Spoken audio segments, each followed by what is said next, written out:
Bonsoir à vous tous et bienvenue à nouveau à notre mini-série sur le livre de la Genèse, à notre défense du livre de la Genèse contre ceux qui attaquent l'authenticité et la validité de ce premier livre de la Bible, contre ceux qui veulent qu'on cesse de croire dans la Genèse et qu'on rejette son enseignement, tout en renversant par ce fait les fondements même du christianisme et de la foi biblique, parce que si on touche à la Genèse, on l'a déjà vu la dernière fois, c'est un livre tellement fondamental à travers les Écritures qu'à ce moment-là, il est en train de renverser notre foi dans la parole de Dieu et dans le Seigneur. Comme cet auteur-là le dit, il dit, si quelqu'un veut détruire le christianisme, alors il doit détruire la fondation établie dans le livre de la Genèse. Est-ce étonnant que Satan attaque la Genèse plus qu'aucun autre livre, alors qu'on essaie de remettre en question ces fondements-là qui sont développés dans le restant de la parole de Dieu? On doit être conscient que si on en vient à rejeter le livre de la Genèse, comme on l'a vu la dernière fois, peut-être en affirmant que la Genèse est un écrit poétique, allégorique, peut-être mythique, mais certainement pas historique et vrai, alors la foi même du croyant va être gravement affectée à cause du rejet de ce livre qui est le commencement de la révélation de Dieu. Et c'est exactement ce qui s'est produit dans la vie de Charles Darwin. Charles Darwin, avec son Origine des espèces et ses autres écrits, qui a fait la promotion d'une perspective du passé totalement différente de la Bible. Mais Charles Darwin, pendant une bonne partie de sa vie, croyait dans la Bible. Il croyait que c'était la parole de Dieu. Il croyait, il professait sa foi dans les Écritures. Il a même étudié au Collège de Christ de l'Université d'Oxford pour devenir un pasteur. Donc, il y avait cette piété-là, il y avait ce désir-là de travailler dans l'œuvre de Dieu. Mais ensuite, il a été influencé par des hommes comme le géologue Charles Lyell, qui l'a convaincu de ne plus croire dans le livre de la Genèse, de ne plus accepter le premier livre de la Bible comme étant réel, comme décrivant de l'histoire qui s'est produite dans le passé, puis ça a tout chambardé sa croyance. Avec des gens comme Charles Lyell, il a mis de côté son éducation pour devenir pasteur, il a suivi les théories humaines, puis nécessairement ça a été tragique dans sa propre vie et par son influence sur le monde moderne. Encore aujourd'hui, on cite Charles Darwin comme un grand penseur qui a aidé les gens à se détourner des croyances de la parole de Dieu. Oh, il ne faut pas toucher au livre de la Genèse. En rejetant ici le sens normal de la Genèse et l'ange récent de la terre, menant cet homme influent sur la route qui terminant par une incrédulité complète. Donc, on a touché à ce livre des fondements-là. Ça a affecté toute sa croyance dans la parole de Dieu, dans le Créateur et sa parole. Et tristement, ceci continue de nos jours. Des milliers de chrétiens deviennent victimes de l'incrédulité envers Dieu. Ce soir, on veut continuer à regarder les attaques contre la parole de Dieu.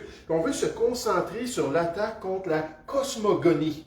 La cosmogonie de la Genèse. Qu'est-ce que ça veut dire? C'est la description des origines du monde, de l'univers et de toutes choses telles que décrites dans la parole de Dieu.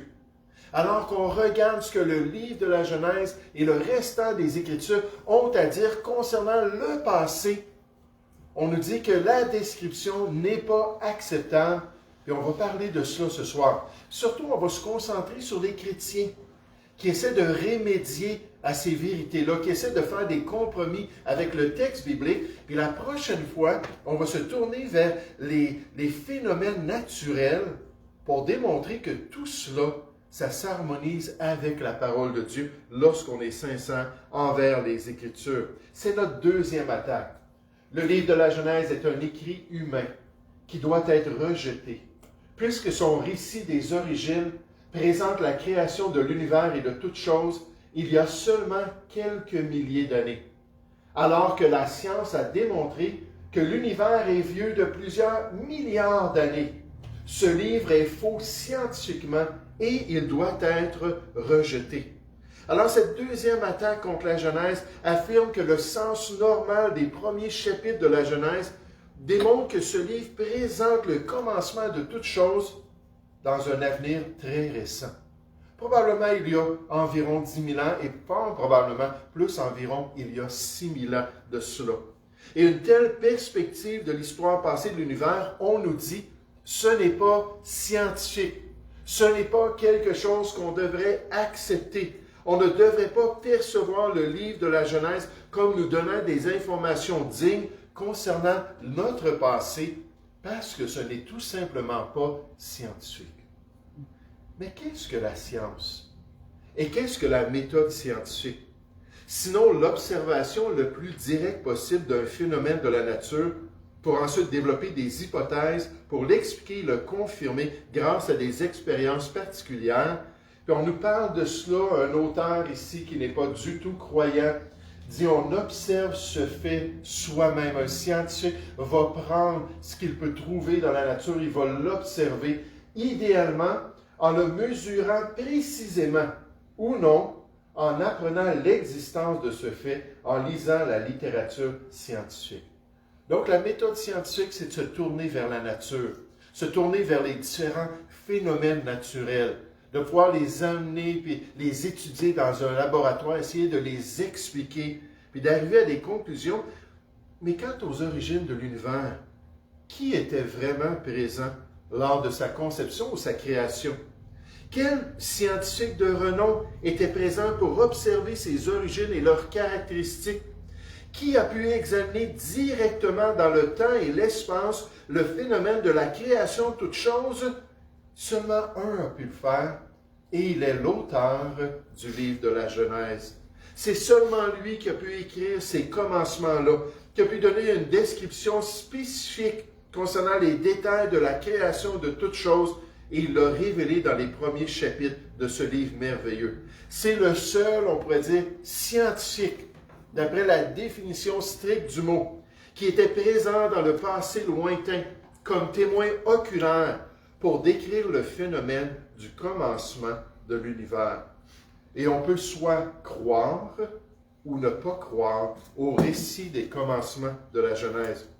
On peut soit accepter le témoignage de ce seul scientifique des origines ou croire des théories humaines qui ne sont certainement pas scientifiques ou empiriques, puisque les hommes qui les proposent n'étaient pas présents pour voir directement ce plus grand des phénomènes de l'histoire de l'univers. C'est ça la faiblesse de la méthode scientifique quand on parle des phénomènes du passé. Et croire ou ne pas croire au récit de la création récente de la Genèse, voilà le vrai dilemme même pour l'enfant de Dieu, même pour le chrétien. Et malheureusement, bien des chrétiens qui sont fortement éduqués dans toutes ces théories humaines incertaines ont dû faire des compromis pour faire dire au texte de la Genèse ce qu'il ne dit pas réellement. On va regarder cet aspect-là ce soir. Puis la prochaine fois, on va se tourner vers les phénomènes de la nature, vers les horloges naturelles, pour regarder si c'est plus en accord avec le récit de la Genèse ou avec les théories humaines. Je pense que vous allez être surpris, parce que 90% de toutes les horloges qu'on peut voir dans la nature nous montrent que la théorie de l'homme n'est pas du tout valable. En fait, en face de ces faits scientifiques. Mais ils ont mis dans le texte de la Genèse de longues périodes de temps, on va regarder cela, pour essayer de l'harmoniser avec les milliards d'années de la pensée de l'homme, alors que le texte biblique décrit clairement que ces jours de la création pointent vers une création il y a seulement quelques milliers d'années. Ce soir, on va se concentrer là-dessus. Au moins, on peut apprécier ces personnes qui rejettent complètement le livre de la Genèse parce qu'ils vont dire publiquement que si on regarde la Genèse sincèrement, contrairement à des chrétiens qui font ces compromis-là, on s'aperçoit que c'est clair dans le livre de la Genèse qu'on nous parle d'une création récente basée sur 6 jours de création, des jours littéraux de 24 heures chacun.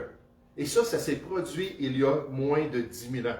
C'est exactement ce qu'on apprend alors qu'on étudie ces passages des Écritures et qu'on s'aperçoit que c'était vraiment des jours de 24 heures comme nos jours aujourd'hui. Puis vous allez voir pourquoi c'est important avec deux théories. Il y en a plus que cela, mais je veux vous présenter deux théories utilisées par des chrétiens qui essaient vraiment de faire un compromis pour être acceptable aux yeux du monde. Mais un auteur nous dit concernant cette réalité, le rédacteur de Genèse 1, où on voit ces 6 jours de création, voulait clairement décrire une création accomplie en 6 jours littéraux. Il n'aurait pas pu exprimer une telle signification plus clairement et plus directement. Nécessairement, on réalise que la Bible, ce n'est pas un manuel de science. La Bible, ça a été écrit pour toutes les époques, pour tous les peuples, pour toutes les formes d'éducation que les peuples ont reçues. Donc, on nous donne un langage imagé, puis un langage très simple. Mais si on le regarde dans les détails, on s'aperçoit qu'il n'aurait pas pu dire dans un langage simple comme ça, un langage, on pourrait dire, vulgaire, ou vulgate, non vulgaire, dans la langue du peuple, pour que le peuple puisse comprendre, mais une telle signification plus clairement et directement qu'avec les mots et les phrases utilisées dans Genèse chapitre 1.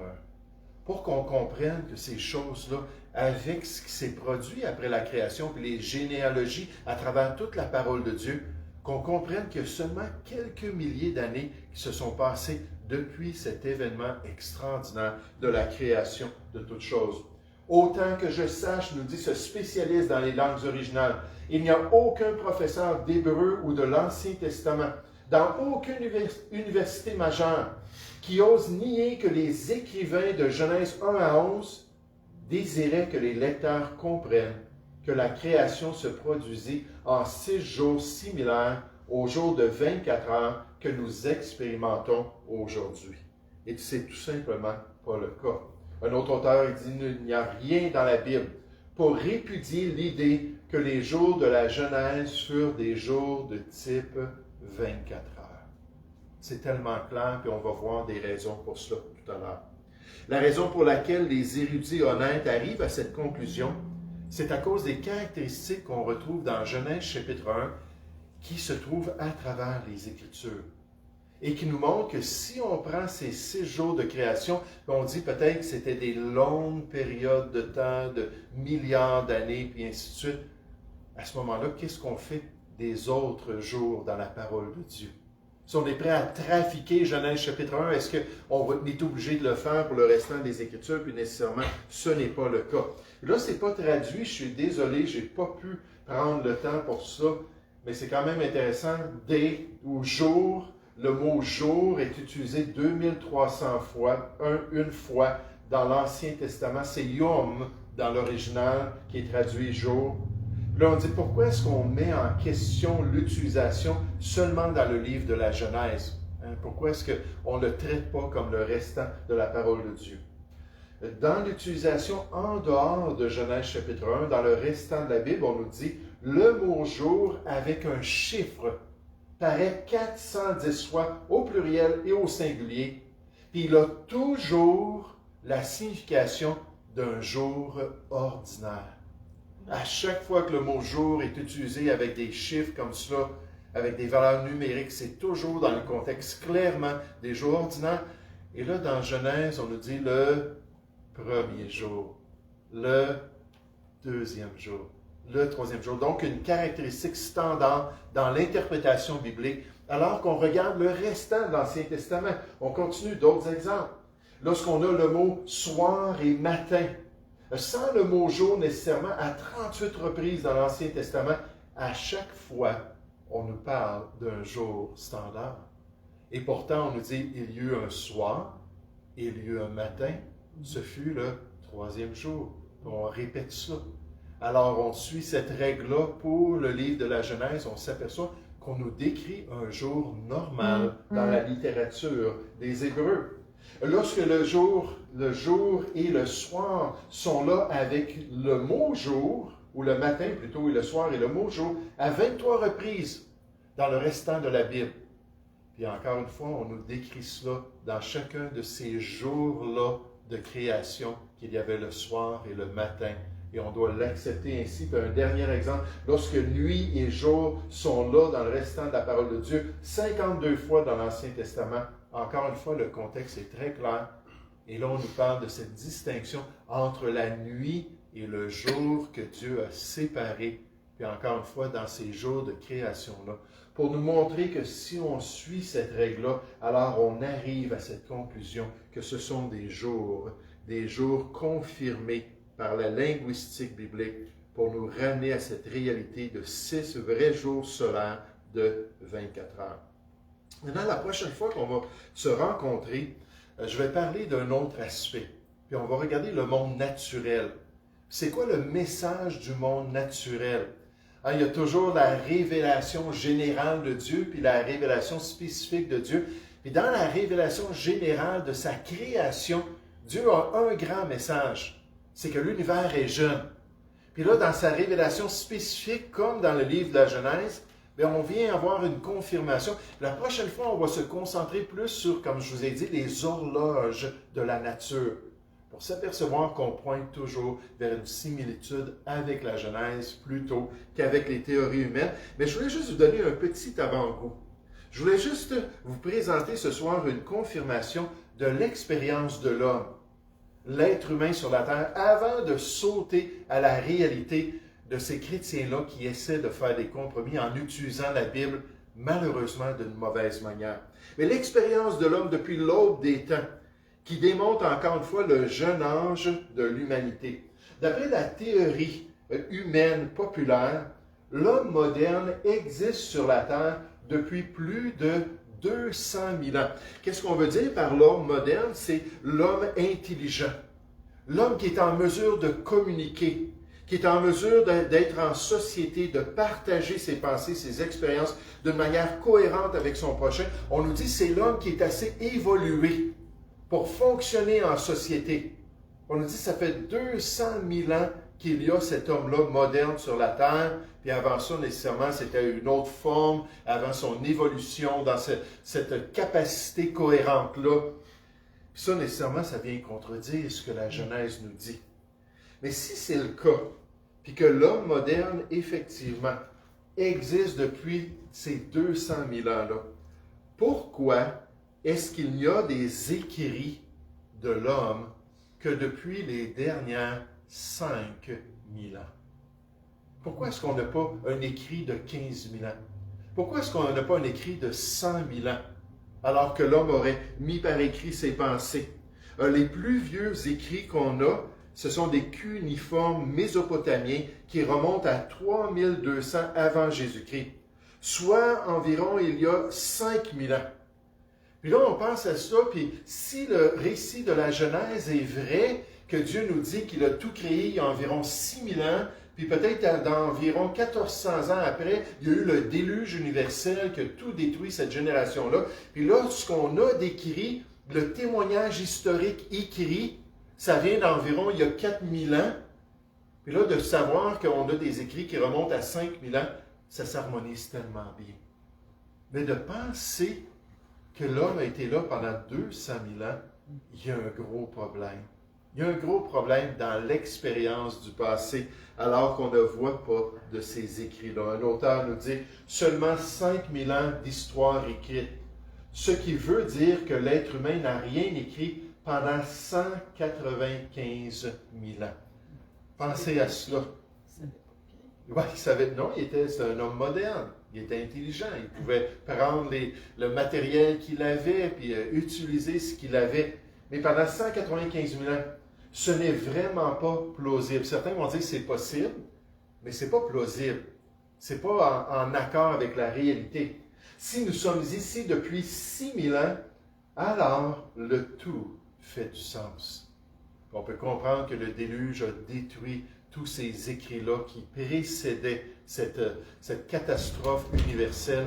Et là, les écrits qu'on a aujourd'hui, ce sont des écrits sur une période d'environ 5000 ans. Donc, ça s'accorde. Puis c'est ce qu'on va voir. La prochaine fois, on va regarder les horloges naturelles, les phénomènes du monde naturel qui peuvent nous donner une indication de l'âge de l'univers, de l'âge de la planète Terre, de l'âge de l'humanité, puis comment ces choses-là s'harmonisent tellement bien. 90% de ce qu'on peut voir comme phénomène qui nous donne un âge passé, 90% pointe vers le fait que les phénomènes sont beaucoup plus en accord avec le petit 6000 ans de la Genèse que ces grandes théories d'évolution qui sont répandues partout dans notre monde. Comme un auteur nous le dit, il en va de même pour le débat entre création et évolution. Aucun témoin n'a vu ni l'un ni l'autre se produire, et ni l'un ni l'autre n'a lieu aujourd'hui. Nous pouvons seulement, ça c'est tellement important de comprendre ça, quand on parle de la méthode scientifique, on parle de la science, on ne peut pas prouver la création, on ne peut pas prouver scientifiquement dans un laboratoire l'évolution, c'est impossible. C'est ce qu'on va voir lorsqu'on va se tourner vers le monde naturel. Mais nous ne pouvons seulement comparer les interprétations pour voir laquelle, soit la création, soit l'évolution des pensées de l'homme, basée sur les différentes visions du monde, correspond le mieux avec les faits, avec ce qu'on peut finalement tester dans l'univers qui nous entoure. Ça, c'est tellement important.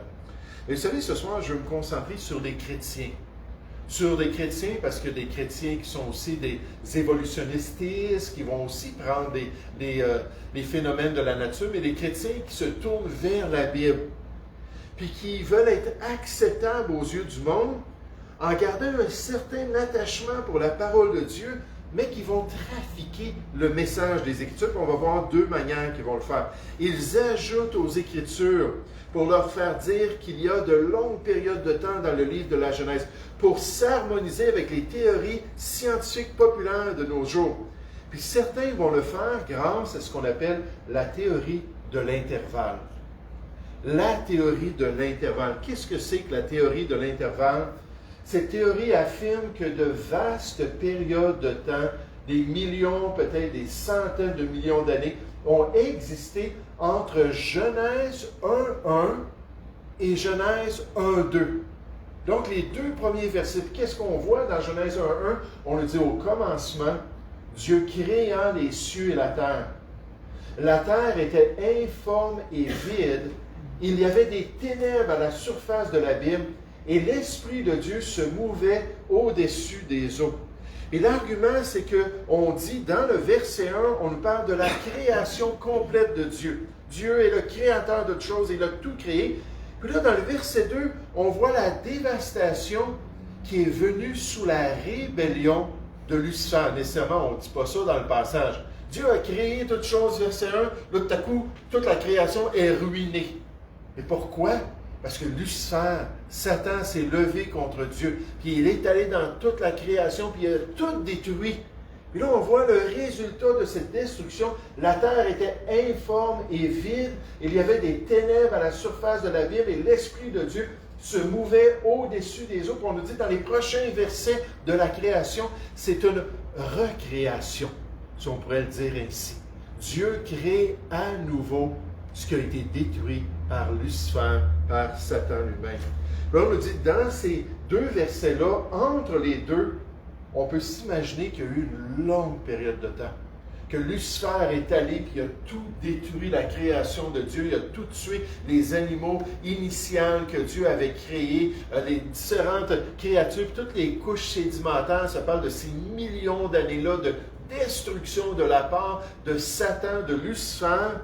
C'est pour ça qu'on peut harmoniser avec les longs anges de la science, parce que finalement, ça s'est produit entre les deux premiers versets de la Bible. Maintenant, j'aimerais juste vous le dire tout de suite, ça n'a aucun sens bibliquement. Puis on va voir pourquoi dans un instant. On nous explique la théorie de l'intervalle. Voici la première tentative d'harmoniser le récit biblique de la création avec l'idée de vastes âges.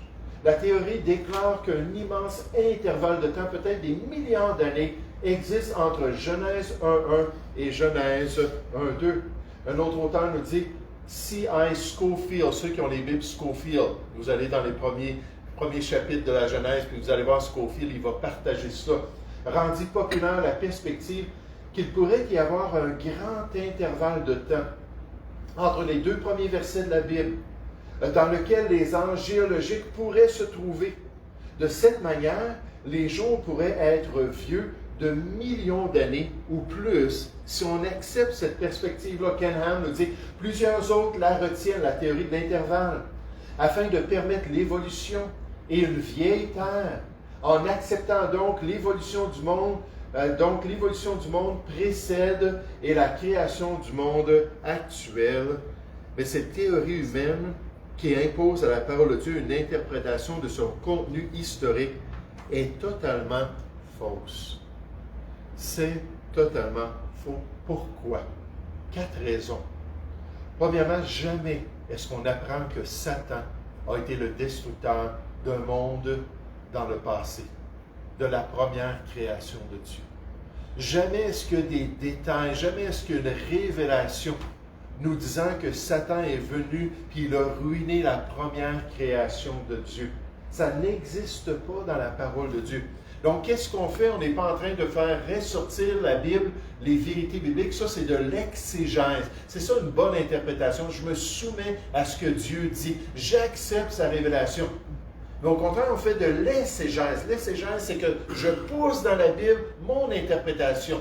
Puis je fais dire à la Bible ce qu'elle ne dit vraiment pas nulle part. De la Genèse à l'Apocalypse, jamais est-ce qu'on va associer Satan à une destruction comme cela, dans le passé lointain. Deuxièmement, lorsque Dieu parle dans Genèse chapitre 1 de sa création, il dit qu'elle était très bonne. Il fait un résumé. Il regarde ce qu'il avait fait.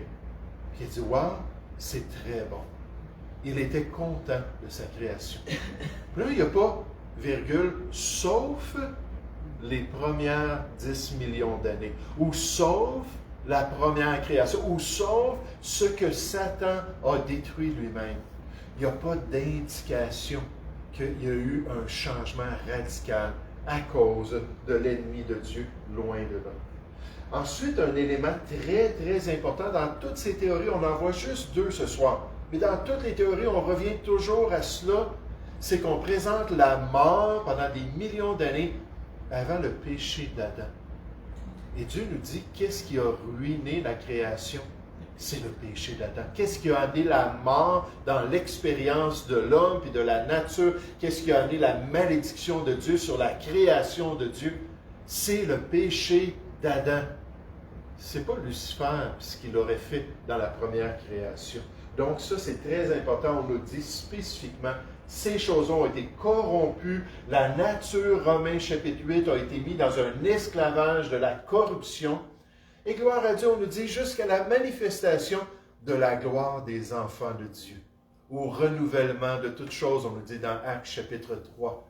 Lorsque ce millénium extraordinaire, ce changement de toute la nature, cette paix, les animaux qui vont redevenir végétariens, les animaux qui vont redevenir dociles, jusqu'à ce que toutes ces choses-là puissent se produire, bien, entre-temps, la Bible nous dit que c'est à cause d'Adam.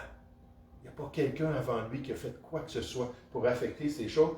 Puis dernièrement, puis c'est là-dessus que je veux juste m'arrêter un peu, c'est que la structure, le linguistique, de Genèse 1. La structure même du texte hébraïque de Genèse 1 le contredit formellement.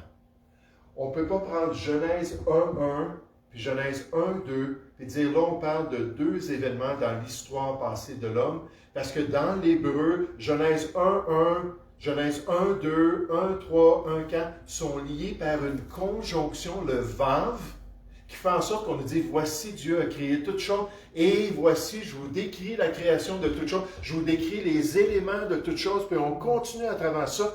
Il n'y a pas une séquence brisée. Puis Dieu le dit clairement que c'est le cas. Donc, un auteur nous dit, premièrement, du temps ne peut être inséré entre Genèse 1.1 et Genèse 1.2, parce que le verset 2 ne suit pas le verset 1 dans le temps, comme une séquence de temps. Le verset 2 utilise un outil grammatical hébraïque bien connu qui s'appelle le verbe disjonctif. Ceci se produit lorsqu'une phrase débute avec le mot hébreu « et », qui est le vav, et qui est suivi d'un nom, comme la terre, par exemple, « Eretz ». Et dit là, on continue avec cela. Le verbe disjonctif indique que la phrase décrit celle qui la précède. On continue dans la même pensée, on continue à parler du processus. Elle ne le suit pas ou la suit pas dans le temps. En d'autres mots, le verset 2 décrit les conditions originales de la terre lorsqu'elle fut premièrement créée. Dieu créant toutes choses. Voici le processus. Voici comment Dieu s'y est pris. Puis lorsqu'il a créé la matière, lorsqu'il a créé les astres, et ainsi de suite, mais la terre, là, la terre était informe et vide. Là, voici Dieu commençait à travailler dans la formation même de la terre. Puis là, dans les prochains jours, on va apprendre les détails de ce qu'il a fait.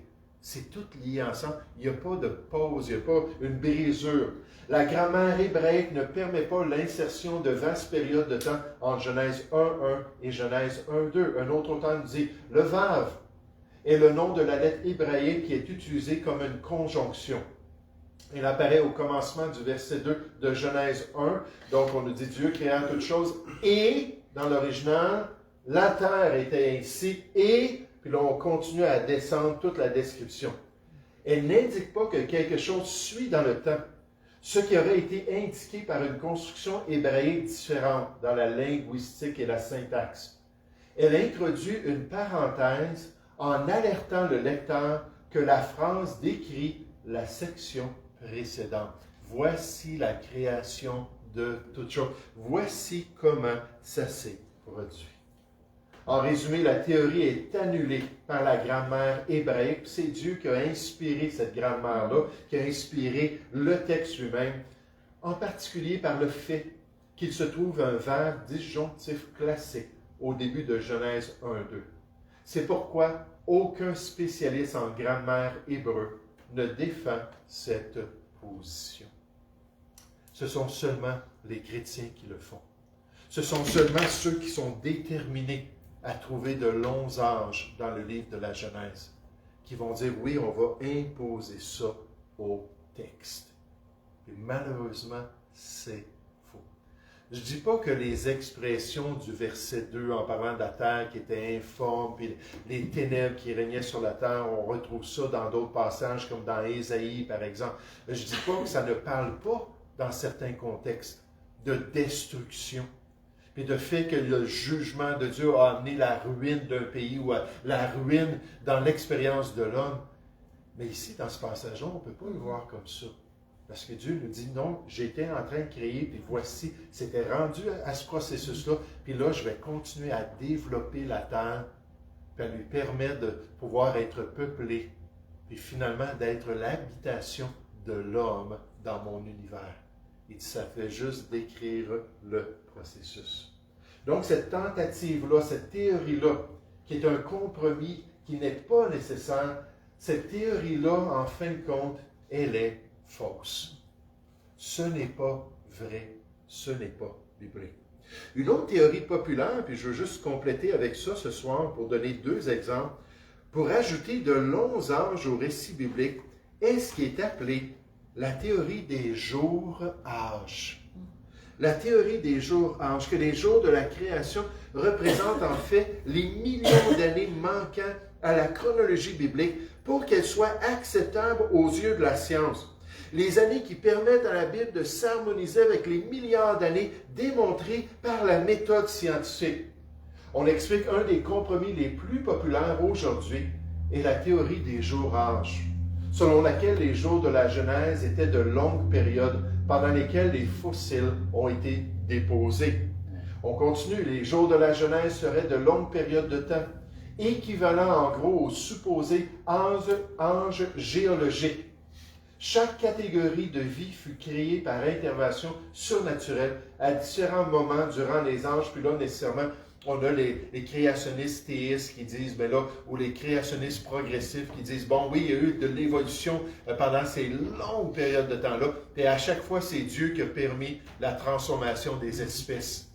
C'est la gloire qui revient à Dieu, alors qu'il a utilisé l'évolution pour amener tout ce qu'on voit aujourd'hui. Les chrétiens, en général, vont utiliser un texte biblique pour dire, c'est ce que Dieu nous dit, qu'on ne devrait pas voir les jours comme valant 24 heures. Puis on utilise 2 Pierre 3,8. Mais il est une chose, bien-aimée, que vous ne devez pas ignorer, c'est que devant le Seigneur, un jour est comme 1000 ans. Et 1000 ans sont comme un jour. Donc, ces chrétiens-là vont dire, la Bible est très claire, que lorsqu'on regarde un jour dans la parole de Dieu, c'est pas nécessairement un jour de 24 heures. C'est pas nécessairement limité là, au cycle de la Terre autour du Soleil. Il dit loin de là, ça peut être 1000 ans pour Dieu un jour. Maintenant, il faut réaliser, si on veut être honnête envers le contexte, en théologie, lorsqu'on apprend l'herméneutique, l'interprétation, on nous répétait le contexte, le contexte, le contexte. Si on prend un texte hors de ce contexte, c'est vraiment un prétexte pour faire dire à la Bible ce qu'on veut. Si ce n'est pas le cas, mais écoutez, il ne faut pas faire dire ça à la Bible. Et dans 2 Pierre, chapitre 3, 8, on ne nous parle pas des jours de la création. On est en train de parler du plan de Dieu et du retour du Seigneur Jésus. Et pour le Seigneur, lui, là, il use de patience, on le dit au verset 9, envers tous, parce qu'il ne veut pas qu'on périsse, il veut que les hommes se repentent. Et à cause de ça, pour lui, ce n'est pas un problème. Si du fait que Jésus est venu et qu'il a fait la promesse de son retour, ça fait 2000 ans, pour lui, Dieu, il est en dehors du temps. Ce n'est pas un problème, il fait juste suivre son plan rédempteur. On nous dit le jour, l'heure, le mois, l'année que Dieu a choisi pour permettre à son Fils de revenir. Donc, on parle d'accomplissement prophétique aux yeux du Dieu qui est en dehors du temps. Puis si on fait cela à cause de ce verset-là, puis on l'applique à Genèse, pourquoi est-ce qu'on ne l'applique pas à d'autres phénomènes? Par exemple, ceux qui faisaient des vœux de naziréa, des vœux d'abstinence pendant 30 jours. Est-ce qu'on peut penser que c'était pendant 30 000 ans qu'ils allaient s'abstenir comme ça, puis ne pas manger tel et tel élément? Pourquoi est-ce qu'on n'applique pas ça dans Lévitique, Nombre chapitre 6, puis c'était 30 000 ans? Ou pauvre Jonas, qui a passé combien de temps? 3 jours et 3 nuits dans le ventre du poisson. Oh, le pauvre Jonas, après 30 000 ans, il doit être pas mal tanné, n'est-ce pas? Mais on ne peut pas faire ça avec les passages des Écritures, et pourtant on veut accepter que c'est le cas dans le livre de la Genèse. Mais pourquoi est-ce que c'est faux?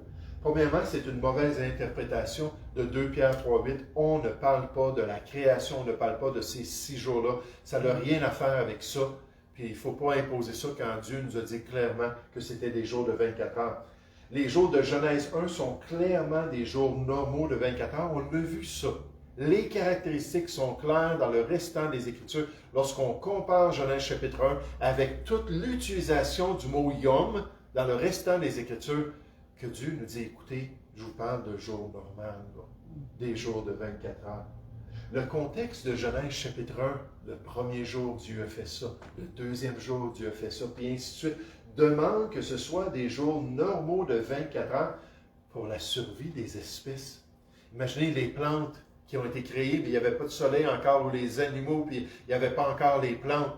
On ne pourrait pas les avoir pendant des millions d'années sur la Terre, puis pas avoir les autres éléments. C'est évident que ce soit créé le lendemain, il n'y a aucun conflit. Mais que ce soit créé des millénaires, sinon des millions d'années après, ça ne fait aucun sens. Toute la création aurait été détruite par ce phénomène-là. Et dernièrement, ou 2 autres choses, c'est que Dieu utilise cette semaine-là pour la comparer avec la semaine de travail de l'être humain. Il dit qu'il a créé toutes choses en 6 jours. Ensuite, il s'est reposé le 7e jour. Il a sanctifié ce jour-là. Puis là, dans la loi, parce que finalement, le sabbat est vraiment clairement identifié dans la loi, là, Dieu dit à son peuple, écoutez, comme moi, vous devez travailler 6 jours, puis ensuite prendre une journée de pause pour adorer votre Dieu.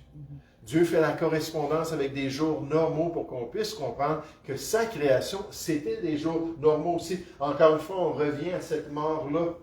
Si pendant tous ces jours-là, avec les millions d'années, toutes les couches sédimentaires, les strates de la Terre se sont développées pendant ce temps-là, alors on parle de violence, on parle de maladie, puis on parle de mort avant qu'Adam arrive le 6e jour.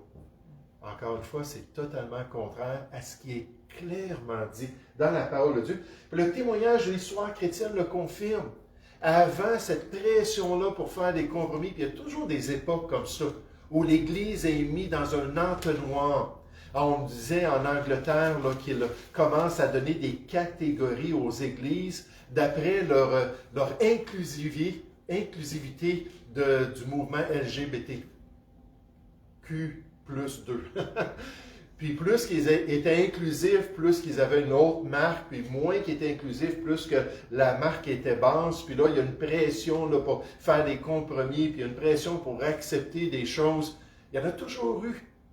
Mais avant que Charles Darwin, puis avant que son grand-père, puis d'autres personnages commencent à changer la pensée des géologues, puis commencent à influencer les milieux académiques, puis que là, on a la période moderne où finalement on accepte que la théorie de l'évolution est vraie. Avant cela, dans l'histoire des croyants, qu'est-ce qu'ils pensaient?